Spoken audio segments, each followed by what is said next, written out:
Hiyo kuna maembe hapo. Ini gani? Maembe. Maembe smart. Ndio embe dodo. Nice. Uniambie ni kama ya supermarket ama hiyo bwana. Wanaisema apple. Indeed imekuwa amazing seeing what my brother Moses is doing. Anapanda apple. We had to take a short break, but we proceeded on. Now Moses managed to take us to a macadamia farming. Macadamia kama kawaida ni njugu ya mawe. Macadamia inafanya poa sana. Sasa ndio ina flower ikitoa matunda. Macadamia ile ina taste kama njugu. Exactly. Hiyo wanasema njugu mawe. Njugu mawe. Lakini ni macadamia. So unaona avocado, yani unaweka avocado ndio, lakini at the same time unaweka vingine tofauti, sababu season ya macadamia si ya avocado.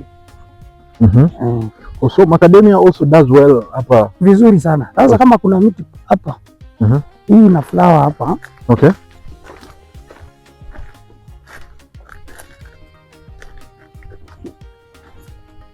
Ana iko na flowering, kuna matunda tayari imeshaweka.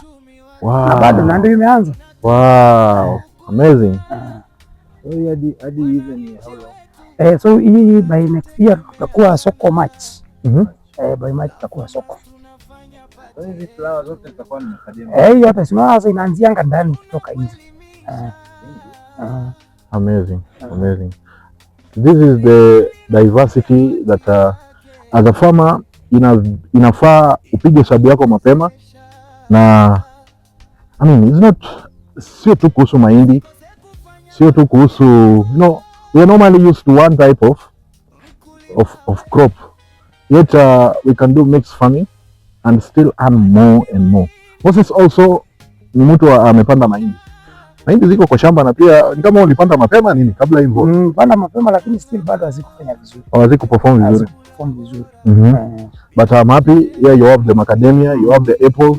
I've also seen mango there. Nimeona avocado. Avocado kuna pixie the other side.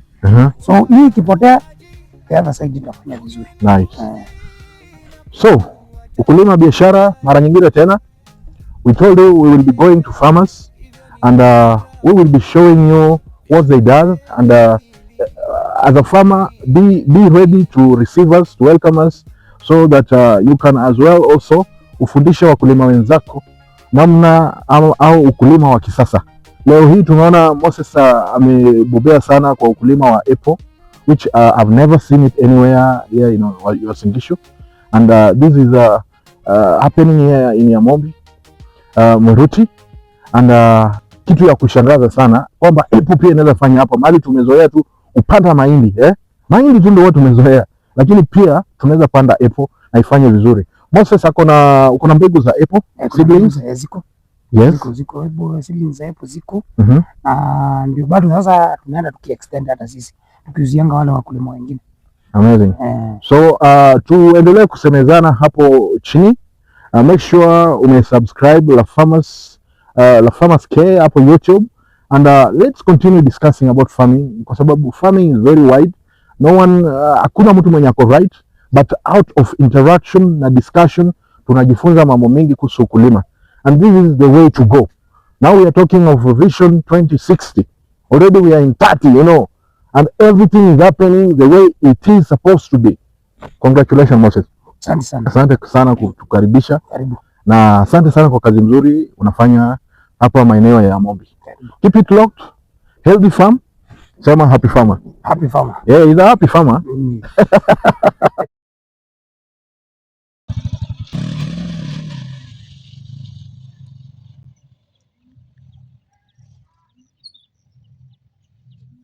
Well, asante sana kwa kujumuika pamoja nasi kwa mafunzo ya ukulima.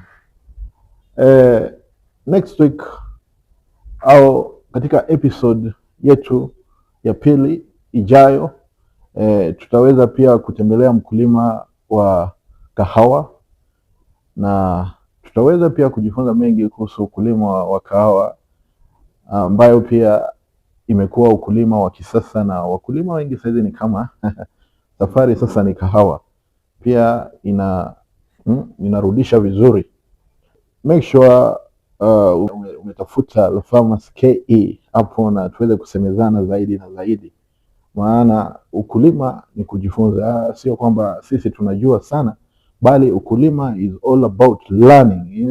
It is a process. Keep it low. Ongezeni kilimo, wafugaji wote, msiwache mifugo. Wakulima, pandeni mahindi na mboga.